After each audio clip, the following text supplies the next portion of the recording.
ఈ బోనాలంటే కూడా చాలా మనకు తెలంగాణలో ఒక అద్భుతమైనటువంటి ఒక పండగ అని కూడా చెప్పొచ్చు. ఇదే ఆంధ్ర రాష్ట్రంలో జాతర అంటారు. అక్కడ జాతర, ఇక్కడ బోనాలు. అందులోనే ఇది ఆషాఢ మాసంలో వచ్చే బోనాలు. ఆషాఢ బోనాల పండుగ అంటే గ్రామదేవత అమ్మవారిని పూజించే ఒక మహత్తరమైనటువంటి పండుగ అని కూడా చెప్పచ్చు. బోనం అంటే భోజనం, ప్రకృతి బోనం, వికృతి బోనం అంటే భోజనం అని కూడా చెప్పచ్చు. దీన్ని కొత్త కుండలో వండి ప్రదర్శనగా వెళ్ళి గ్రామదేవతలకు భక్తి ప్రవృత్తులతో సమర్పించేదాన్ని బోనాలు అంటారు. చిన్న ముంతలో పానకం పోస్తారు, దానిపై దివ్య పెట్టి బోనంపై జ్యోతిని వెలిగించి జాతరను కన్నుల పండుగగా నిర్వర్తిస్తారు. బోనంలో ఏముంటుంది, ఆ బోనం లోపల ఏముంటుంది అంటే వేటపోతు మెడలో వేప మండలు కట్టి వ్యాధి నిరోధక శక్తిని పెంచి పసుపు కలిపిన నీరు వేపాకులను చల్లుకుంటూ భక్తులు ఊరేగింపుగా గ్రామదేవతల ఆలయాలకు తరలి వెళ్ళి బోనాలు సమర్పిస్తారు. ఎందుకంటే ఈ సమయంలోనే ఈ వర్షం పడుతూ ఉండగా కలరా, మహమ్మాయి, మసూచి ఇలాంటి వ్యాధులన్నీ వస్తాయి కదా. దానికి ఆ అమ్మ పొలిమేరు దేవతగా ఉండి మనల్ని కాపాడే ఒక అద్భుతమైనటువంటి పూజనే ఇక బోనాల పూజ. ఇలా బోనాలు సమర్పడం వల్ల దేవతలు శాంతించి అంటువ్యాధులు రాకుండా మనకు ఆశీర్వాదం ఇస్తారట. ఎంత గొప్పదండి. పూర్వకాలంలో ఇవన్నీ తయారు చేసి పెట్టారు. తెలంగాణ ప్రత్యేక రాష్ట్రంగా ఏర్పడిన తర్వాత ఈ బోనాలు రాష్ట్ర పండగగా ఏర్పడిపోయింది. బోనం అని అర్థం కలిగిన బోనం దేవికి సమర్పించే నైవేద్యం. మహిళలు వండిన అన్నంతో పాటు పాలు, పెరుగు, బెల్లం, కొన్నిసార్లు ఉల్లిపాయలతో కూడిన బోనాన్ని కూడా ఇస్తుంటారు. మట్టి, ఈ బోనం దేనితో తీసుకెళ్తారు? మట్టి, ఇత్తడి, రాగి కుండల్లో తమ తలపై పెట్టుకొని డప్పుతో ఆటగాలు తోడుకొని దేవి గుడికి వెళ్తూ ఉంటారు. ఆనందంతో నాట్యం ఆడుతూ వెళ్తారు. మహిళలు తీసుకెళ్లే ఈ బోనాలు కుండలను చిన్న వేప రెమ్మలతోనూ పసుపు, కుంకుమ, బియ్యం పిండి ముగ్గుతో అలంకరిస్తారు. దానిపై ఒక దీపం ఉంచడం జరుగుతుంది.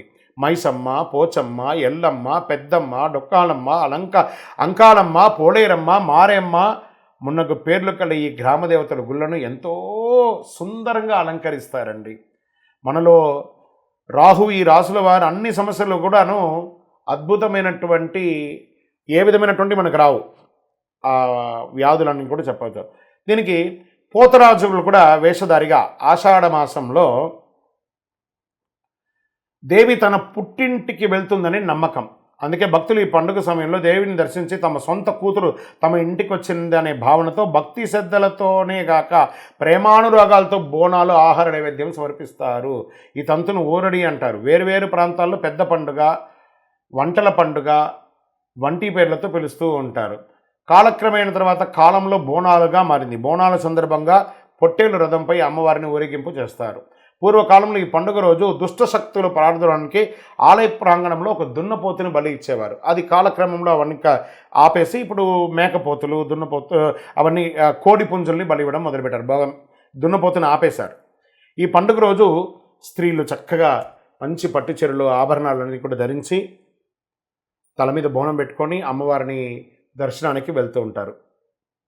ఈ యొక్క సమయంలో కొంతమందికి అమ్మవారు ఆవహించి పూనకంలాగా వచ్చి తలపైన కుండని బోనం వేస్తుండగా డప్పుతో లయబద్ధకమైనటువంటి నాట్యం ఆడుతూ దేవిని స్మరిస్తూ ఊరేగింపుగా వెళ్తారు. నర్తిస్తారు, డ్యాన్స్ వేస్తారు. బోనాలు మోసుకెళ్తున్న మహిళలు దేవి అమ్మవారిని ఆవహిస్తాదని ఒక నానుడి కూడా ఉంది. మహంకాళి అంశ రౌద్రవాన్ని ప్రతిబింబించే కాబట్టి ఈ యొక్క బోనానికి అంత ప్రత్యేకత ఉంది. ఆలయం సమీపించిన సమయంలో పాదాలతో మిగిలిన భక్తులు నీళ్లను కుమ్మరిస్తారు. తమ భక్తిని చిన్నగా ప్రతి భక్తులు కూడాను తొట్టెలు, కాగితంగా కర్రలతో కూర్చోబడిన చిన్న చిన్న రంగుల పరికరాన్ని అమ్మవారికి సమర్పిస్తారు. బోనాల పండుగ సందోహం గోల్కొండ కోటలోని గోల్కొండ ఎల్లమ్మ ఆలయం వద్ద మొదలవుతుంది. లష్కర్ బోనాలను పిలువబడే సికింద్రాబాద్లోని ఉజ్జయిని మహంకాళి ఆలయం బల్కంపేటలో ఎల్లమ్మ దేవాలయం మీదుగా ఓల్డ్ సిటీ ప్రాంతానికి చేరుకుంటుంది అని చెప్పడం జరుగుతుంది. పోతరాజు ఎలా ఉంటాడంటే దేవి అమ్మవారికి సోదరుడైనటువంటి పోతరాజు బ్రదర్ ప్రతిబింబించే ఒక మనిషి చేత పండుగ సమూహాన్ని నడిపించడం ఇంకొక ఆనవాయితీగా ఉండొచ్చు. పోతరాజు పాత్రను పోషించే వ్యక్తి గంభీరంగా బలశాలిగా ఉంటారు. ఒంటిపై పసుపు, నుదిటిపై కుంకుమ, కాలికి గజ్జలు కలిగి చిన్న ఎర్ర ధోతి ధరించి డప్పు వాయించడానికి అనుగుణంగా ఆడతారు. పోతరాజు భక్త సమూహం ముందు పలహారం బండి వద్ద నర్తిస్తారు. అతను పూజా కార్యక్రమాలన్నీ కూడా ఆరంభకుడిగా భక్త సమాహానికి రాక్షస సంహారంగా భావించబడతారనమాట. వాళ్ళని చూడగానే కొరడా బాదుకుంటూ వేపాకుల నడుమును చుట్టుకొని అమ్మవారి పూనకంతో ఉన్న భక్తులను ఆలయంలోని అమ్మవారి సమక్షంలోకి తీసుకువెళ్తారు. ఎంత గొప్పదండి ఈ యొక్క సంస్కారం అంతా. విందు సంబరాలు బోనాలు పండుగ చేసి నైవేద్యం సమర్పించి పండుగ కావడం చేత ఆ ప్రసాదాన్ని కుటుంబ సభ్యులందరూ అతిథులతో పాటు స్వీకరిస్తారు. నివేదనానంతరం కొంతమంది మాంసాహారం కొంతమంది శాకాహారం భోజనం చేస్తూ ఉంటారు. పండుగ జరిగే ప్రాంతాల్లో వేపాకుతో అలంకరించబడి వీధులన్నీ కూడా దర్శనమిస్తాయి. మంగళ వాద్యాలతో ఎక్కడ చూసినా బోనాలతో అమ్మవారి యొక్క చెప్తుండగానే చూస్తారా ఎలా పులకరించబోతుందో ఆ అమ్మవారి యొక్క దయ. ఈ ఆషాఢ మాసంలో మన యొక్క తెలంగాణ జరిగే ఈ బోనాల పండుగకు అందరూ కూడాను భక్తి శ్రద్ధలతో వెళ్ళి అమ్మవారిని దర్శనం చేసుకోండి. రంగం ఇవన్నీ అయిన తర్వాత రంగం చెప్తారు. పండుగ అంటే రంగం పండుగ రెండవ రోజు ఉదయం జరుగుతుంది. ఈ రంగం కార్యక్రమంలో పోతరాజు వేసిన వ్యక్తికి పూనకం వస్తుంది. ఆ వికృతమైన కోపాన్ని తగ్గించడానికి అక్కడ ఉన్న భక్తులు కొమ్ములు తిరిగిన మేకపోతులు అందిస్తూ ఉంటారు. రంగం చెప్తారు. పోతరాజు తన శాంతపడతారు. ఈ కార్యక్రమం అంతా జాతరగా ఊరేగింపుగా జరుగుతుంది. అమ్మవారి రంగంలో మన యొక్క రాష్ట్రం ఎలా ఉండబోతుంది అనేది అంతా కూడా వివరిస్తుంటారు. ఎంత వైభవం అండి.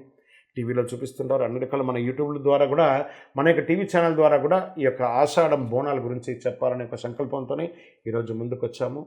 ధన్యవాదాలు. మా టీవీ చూస్తున్న వాళ్ళు సబ్స్క్రైబ్ చేయండి. అవకాశం ఉంటే ఖచ్చితంగా మీ ఫ్రెండ్స్కి అందరికీ కూడా షేర్ చేయండి. విజయోస్తు.